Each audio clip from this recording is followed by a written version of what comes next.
But welcome to our March Coffee and Conversation. We miss seeing you if you come to these every month. Last month, as we were in our annual celebration month, we had a wonderful event celebrating our 2022 year and kicking off 2023. But this morning, we're so excited to bring back Coffee and Conversation in our virtual setting.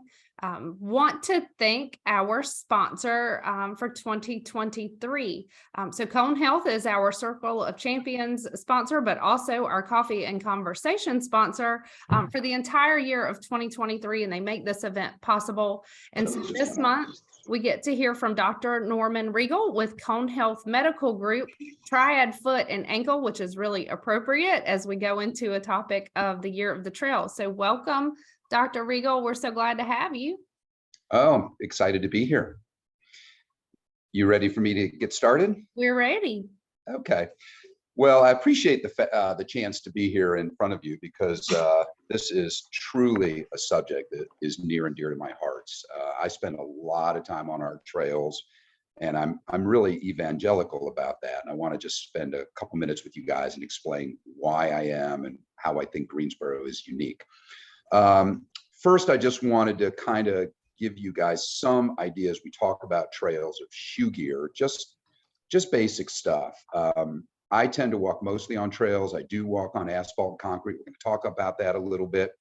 And I do, for the most part, tend to wear a hiking shoe, even when I'm in town. My wife thinks I look terrible, but I don't care. It feels good. And so, I strongly recommend everyone who is active and wants to be more active to, first of all, look at our trail system and also think about their shoe gear. There's a lot of new technology in hiking shoes, and it's not just for people that are doing 7-day treks in the Appalachian Mountains. It's for kind of every day. And in general, I like a stiff bottom shoe, one that's got a good support system. And also, I think it's important that you look at your socks. I always wear hiking socks. I take a lot of time thinking about proper socks. And I think a lot of people, they invest their money in a good hiking shoe or a good tennis shoe, light tennis shoe, but they don't think about socks. So always think about combining your shoe with a good hiking sock with some compression, especially if you're going to do longer hikes. Fitting, I would go more towards the end of the day. The foot tends to be a little bit swollen as you get through the day. So if you fit at the end of the day, generally you're going to get a better fit. If you go early in the morning, and then you're like, why is my shoe loose on me when I go hiking after work, or I go for a walk? It could be because you're getting a little bit of swelling during the day. So you would be better to get fitted during the day. So that's just some basics about shoes. And again, I think it's important. If you do wear a tennis shoe, just one with a good stiff sole is more important. Light is good. I talk to a lot of my patients. I've observed over 35 years, incredible increase in heel pain, incredible increase in just generalized inflammation. And my belief is we're all trying to get active, but we're on, for the most part, asphalt and concrete. And when you're on asphalt and concrete, if you think about it, your pressure points never change. There's no changing heel strike, toe strike. So as a result, the pressure points stay very consistent. So I think it's great to take a walk, great to be at least active, but you're causing more strain and stress on your foot. So is this what I'm supposed to be seeing here? Okay, so everything's right. Okay, so if you got to be on, if you've got to be on asphalt concrete, which is convenient after work, or if you only have 30 minutes, 45 minutes, the only advice I can give you, which I think is beneficial, is change your patterns up. So don't say, okay, I'm going to take this walk 5 times a week. I'm going to do the exact same way every single time. Even if you vary the direction and you go one direction one day, one the other, it'll change your pressure points a little bit. Take side streets, try to find streets that maybe have a little bit of pitch to them, have a little bit of up and down, and then also walk on different sides of the street. I know you're supposed to face traffic when you walk, but if you're walking on a sidewalk or you're walking, on a street that doesn't have a lot of traffic, just changing the side of the street will change your pressure points a little bit. So I do recommend that. Where Greensboro is unique is our trail system. most cities I've observed, and when I go to a new city, I always try to hike the trails. They advertise their greenway, but it's almost always asphalt or concrete. Where Greensboro is unique is the fact that our trail system is so close to our center city and so accessible. Why I love trails over asphalt and concrete, and if you could just think about this, we are animals. And when you're on a trail, even if it's not a lot of up and down, the pitch is always different. So what it's doing is it's changing your pressure points constantly. So as a result, you're distributing your weight pattern better, which I think is just healthier, and you're going to avoid some of the chronic problems we're seeing in the office. The other advantage of the trails is the fact that balance is enhanced. If you think about a trail that has roots, which is what we have around Lake Brant, Lake Townsend, all of our trail systems, it's rooted. The calculations your brain makes keeping you upright by being on the trail, figuring out the root systems, to me is a tremendous enhancer of balance. And when we think about it, as we get older, balance is a big issue. You know, a fall in your 70s or 80s, a lot of times is catastrophic. My belief is our balance has atrophied in the modern world because we simply don't activate it. So you can do Pilates, you can do yoga, there's a lot of things you can do, but to me, the best thing you can do is get on a trail. And by doing that, you're going to activate all your natural balance mechanisms, which I think is beneficial. So try to get on the trail. So my message is, and I'm evangelical about this. I talk to a lot of people, a lot of patients about it. Greensboro, we are unique that our trail system is so close to our center city, that our watershed is close. If we could somehow connect our trails, get Country Park to downtown done, I don't understand why we can't get that finished. The cement plant is gone. The railroad track, it's been taken out. I know the right of way, but if we can get it finished, where I think Greensboro should become is the lifestyle capital of the Southeast. I believe that we've got the proper connection of our trail system to our asphalt concrete system that connects downtown, that people can do leisurely walks, they can bike, they could park their bike at the trail, and they can hike the trail. Then I think Greensboro truly would be a unique place to be. And we're not going to have corporate headquarters here, but I think we could attract young people that are raising their families, might work remote, or they might own a company that's remote now. I'm seeing it all the time in my office. I observe it. You know, we've been established 50 years. We see 15,000 new patients a day. So we're a good microcosm. People are moving to Greensboro, and young people are coming. But if we could get our system finished and advertise it properly, I do think we have a unique product. So that's my 2 cents. Again, I'm evangelical about it, and I'm always encouraging people to get out on the trails and to be active. And I do think, in my opinion, Greensboro is unique in what we can offer to people.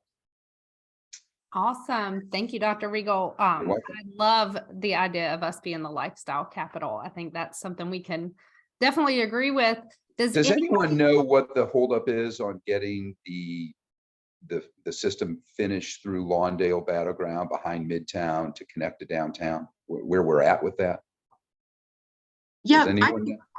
I can speak to that. I'm Dabney Sanders. I'm the project manager for the Downtown Greenway. So we are working on getting the very most southern leg of that Atlantic and Yadkin Greenway built, hopefully going out to bid in the next couple of months.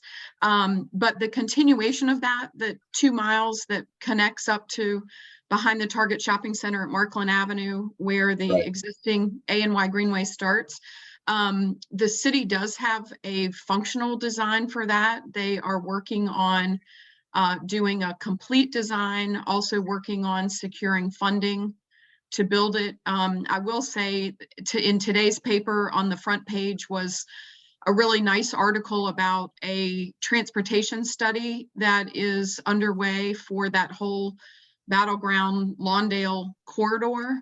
And of course, how the roadways intersect with the Greenway is an incredibly important component. of that plan. So there is a public meeting on March 27th from 5 to 7 at Guilford Park Presbyterian Church. You can also go onto GDOT's website and look at those questions and plans online and make your comments there. But public input is incredibly important as they start thinking about that design.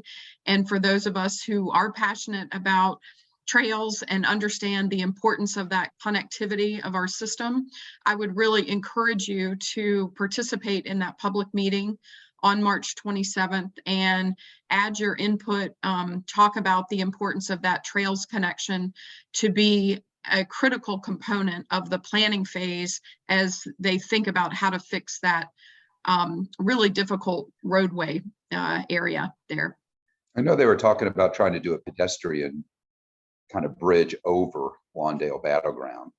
That's one of the considerations they're thinking about. You know, at this point, they're kind of at the early stages of thinking about all the various possibilities that would make the trail the safest and the most user-friendly that it can be.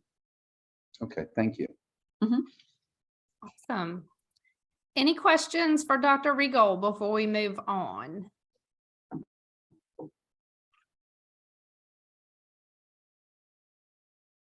All right, well, if not, I would like to thank our other sponsors and our Circle of Champions. Our Circle of Champions, I didn't share it, hold on. Our Circle of Champions underwrite our work throughout the entire year, and they make it possible for us to do a lot of the events that we do and a lot of the networking events that we're able to share. So our Circle of Champions, our Platinum members are a Legacy Federal Credit Union, Cone Health, Duke Energy, Lincoln Financial Group, Truist, Truliant Federal Credit Union, and VF Corporation. And at the gold level, Atrium Health, Wake Forest Baptist, Novant Health, and Procter & Gamble. And then at the silver level, we have CT Wilson Construction, Forvis, Kelly Office Solutions, Ralph Lauren, Simply Southern, and Staunton Capital. So we thank each of them for supporting our work. And at this point, I am going to turn it over to Dabney Sanders. Dabney is the project manager for the Downtown Greenway to share more information on the Year of the Trail.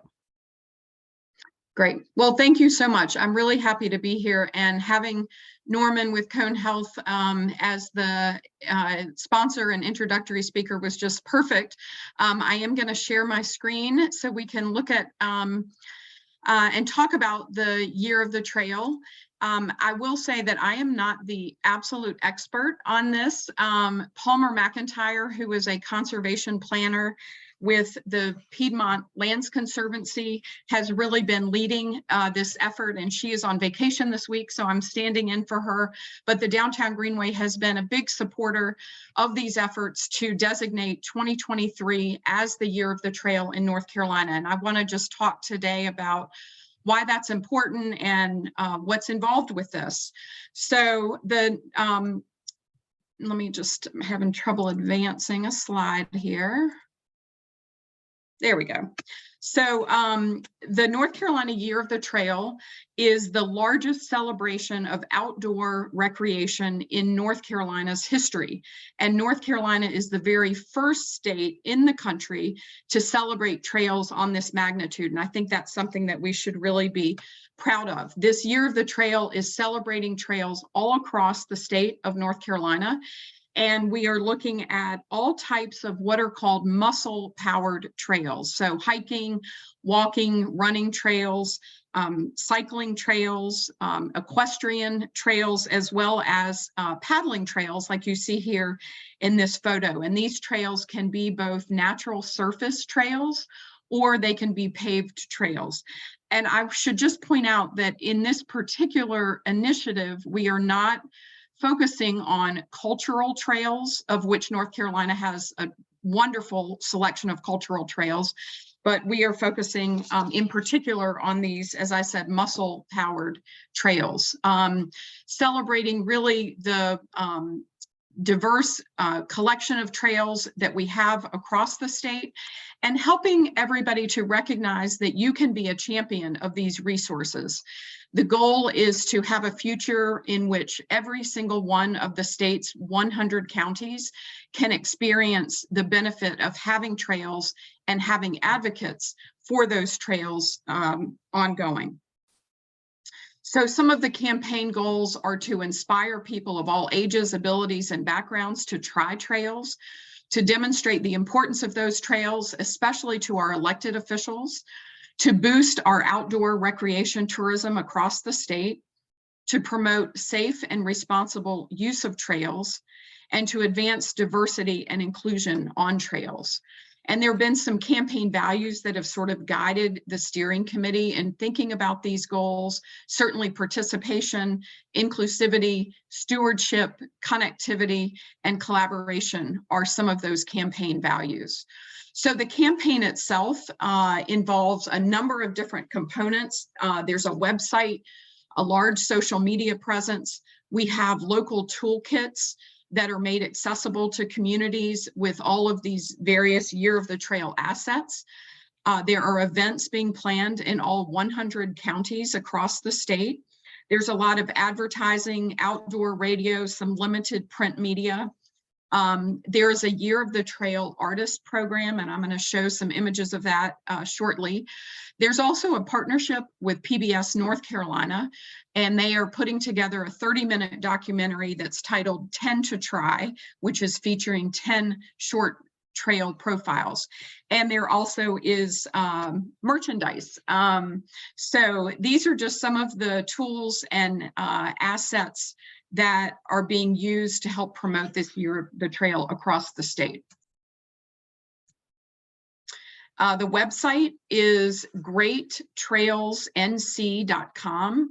And I'll just point out that the decision was made not to use Year of the Trail or 2023 as that website, because this Year of the Trail really is envisioned as the beginning of a long-term initiative and effort. And the goal is to promote and brand North Carolina as the Great Trails State. So greattrailsnc.com is that website. I talked about the toolkit that has a number of downloadable resources that you can access. So when you go on the website and you see the homepage here, you can see this green arrow that is pointing you to the toolkit. You can click on that and find just a huge, huge number of resources, as I said, that you can download to learn more about how you can become actively engaged with this. So the toolkit includes some introductory information about Year of the Trail, has some information about trails in general, some trail user guides, talks about how you can host a Year of the Trail event, community engagement, some of those social media assets, ideas for monthly contents, and trail awareness flyers, and then also how you can stay engaged with trails in North Carolina and your community, and how to become a part of this Great Trails State Coalition. So where to start. Communities across the state are putting together Year of the Trail planning committees, and this is being done from a lot of different angles. I will say here in Greensboro, our Parks and Recreation Department is actively working and promoting on these Year of the Trail promotions. I noticed that Chelsea Phipps with Parks and Recreation is on the call today, so she can maybe during the networking session talk about some of those specific things that Greensboro is already planning. Chelsea is the Greenways and Gardens program coordinator for Parks and Recreation and works on the Downtown Greenway very closely. So you can think about how you, either as an individual or you as a business, can play a role in helping to support these Year of the Trail activities throughout 2023. There are, as part of the toolkit, there are themed months that help help create ideas for how Year of the Trail can be celebrated within those particular months. March is spring into action, and that made sense certainly a couple of weeks ago, and maybe not so much this week with this cold snap. But as we think about those first days of spring, March is a great way to start celebrating that. Communities are doing other creative things, certainly creating branded clothing to help celebrate, planning activities. One community, you can see here, this McDowell Trails Association, they actually partnered with a local coffee roaster to create a Year of the Trail coffee blend that they are marketing and using. So there are lots of creative ways that businesses and communities can become involved in raising awareness. Certainly a variety of activities and walks and trail days are a big way to do that as well. Local communities are all being asked to adopt a resolution or a proclamation for supporting the Year of the Trail. And I'm really happy to say that Greensboro was the second community in the entire state that adopted this resolution. Our city council is incredibly supportive of trails. They recognize all of the benefits that we'll talk about in just a minute for that. So Greensboro was really on the forefront of jumping on the 2023 Year of the Trail bandwagon. I mentioned this Year of the Trail Artist Program. This group has commissioned 6 or 5 different artists to create works, and you can see in this slide just the incredible variety of styles of these artists, and these works are being used in a variety of different ways, stickers and posters, mugs and other merchandise that these are being printed on, note cards. These posters are being posted in each of the visitor centers across the state. It's really beautiful work and a nice way, again, to just raise that branding and awareness of the importance of trails in our community. So there's quite a large group that is serving as the Year of the Trail Honorary Committee. You can see those folks listed here.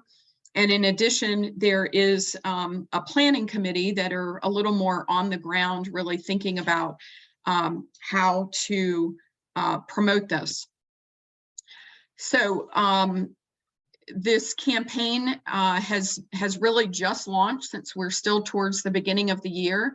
And you can see there's already been quite an unprecedented reach in terms of the growth. With digital reach, video views, social media, as well as the newsletter. And of course, we anticipate that will just continue to grow as the year moves along. There are sponsors that are making this Year of the Trail efforts possible, that you can see listed here. And I'd like to talk just a minute about this Great Trail State Coalition, which is really the effort behind this Year of the Trail. It's a broad, diverse coalition of folks who are really committed to bringing the benefits of trails to all of North Carolina. And it's composed of nonprofit organizations, local government, as well as industry partners. And as I mentioned, they're interested in supporting all trail types in all 100 counties. So the goal of this coalition, and part of the reason for designating 2023 as the Year of the Trail, is ultimately to secure sustained state funding for trails and to brand North Carolina as the Great Trails State. And the reason this is so important is that historically North Carolina has had very little direct state investment in trails and greenways, and that's unlike many other states across the country. Lots of reasons why trails are so important, and I was so glad that Norman Regal sort of kicked us off with talking about that from a medical perspective. Certainly trails are amazing because they are free to use. They have incredible health benefits, both physical, mental, and social. Trails are an amazing transportation facility. They protect valuable natural resources. trails have a positive economic impact. And I will say this is especially true for rural communities, but I can tell you that here in Greensboro, the positive economic impact that we are seeing from the Downtown Greenway, which is an urban trail, is tremendous. We have seen over $600 million in private economic development that has come because of the Downtown Greenway locating in its location and serving as the central hub of the entire trail system in our community. And trails are also the backbone of North Carolina's $11.8 billion and growing outdoor recreation economy. So there are lots of reasons that trails are important. North Carolina really has a great claim to be the Great Trail State for a number of reasons too, because of the diversity of our trails. We have trails for all abilities, from beginners to advanced. We have all types of trails, natural surface trails, greenways that are typically paved trails, as well as an incredible blueway system through our rivers. Our locations are incredibly diverse, from the mountains to the sea and the Piedmont in between. We have lots of urban environments as well as remote environments. And again, the way that people are using these trails is incredibly diverse as well. And in North Carolina, you are never far from a great trail experience. So all of that really leads us to talk about North Carolina as the Great Trails State. So a couple of things have already happened. In the 2021 long session, this Great Trail State Coalition had some success. They were able to have 2023 designated as the year of the trail. That was the first step. They also received some dedicated funding in the budget. This is the first time ever that there's been dedicated funding specifically for authorized state trails. $29.15 million was designated for a Complete the Trails fund. Now, these funds are eligible for state trails, and we have 12 designated state trails across the state. I'm going to show you a map in just a minute. This funding also included $2 million for feasibility studies. So that first effort in 2021 was quite a success. These are those 12 designated state trails that you can see across the state. And in our region, in the Piedmont region, we are lucky to have 5 state trails that intersect with us. The Mountains to Sea Trail, which of course is a really important trail that goes from Murphy to Manteo across the state. The Deep River Trail, this is a trail that is both a land trail and a paddle trail through its entire length. The Dan River Trail is a paddle trail. The Yadkin River Trail is a paddle trail. And the Over Mountain Victory Trail is the other one that comes through our region. That is a natural surface trail operated by the National Park Service. It cuts through North Carolina, South Carolina, Virginia, and Tennessee. And so we have really, that just, I think, reiterates the wealth of trails and resources that we have in the Piedmont region of North Carolina, with that great accessibility that Dr. Riegel spoke about. So what's happening now is the North Carolina Trails Coalition is working with the 2023 long session, trying to put together a Great Trails State Fund, which would be a competitive grant fund for all trails, not just those state designated trails, but it would open up funding for trails across the 100 counties in North Carolina, seeking a $2 million Department of Transportation feasibility study program, and also looking at recurring capacity building funds for state trail nonprofit partners. So that's the work that's happening right now.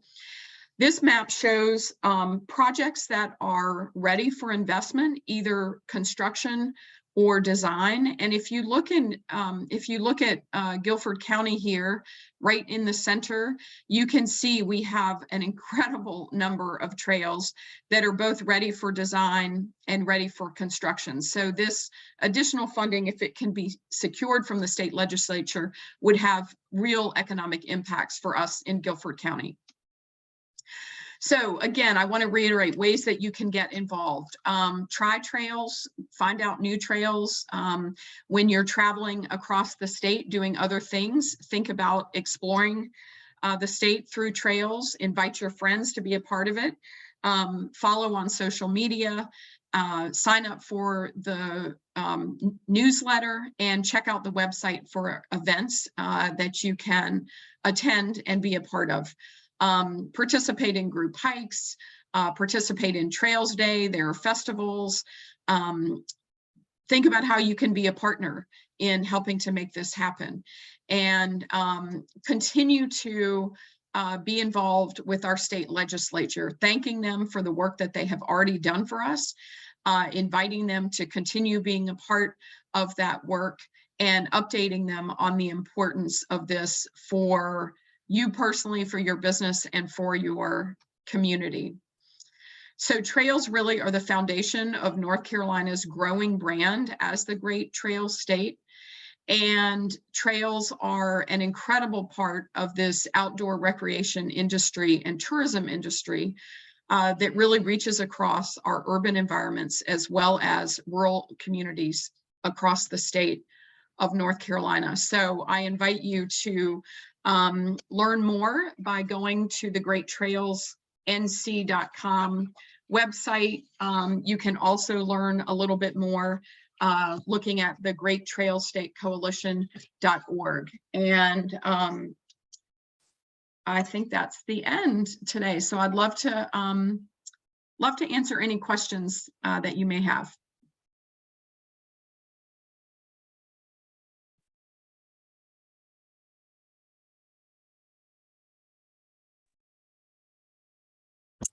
No question, but thanks so much for the review. That's really great. And notwithstanding the cold weather we're having right now, I'm very excited about getting back out onto the trail system.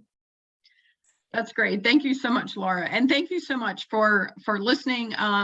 Again, if you have additional, I think real specific questions about some of the Year of the Trail planning, Chelsea Phipps is on the call here, and I know she'd be happy to do that. And Palmer McIntyre, who lives here locally in Greensboro, and as I said,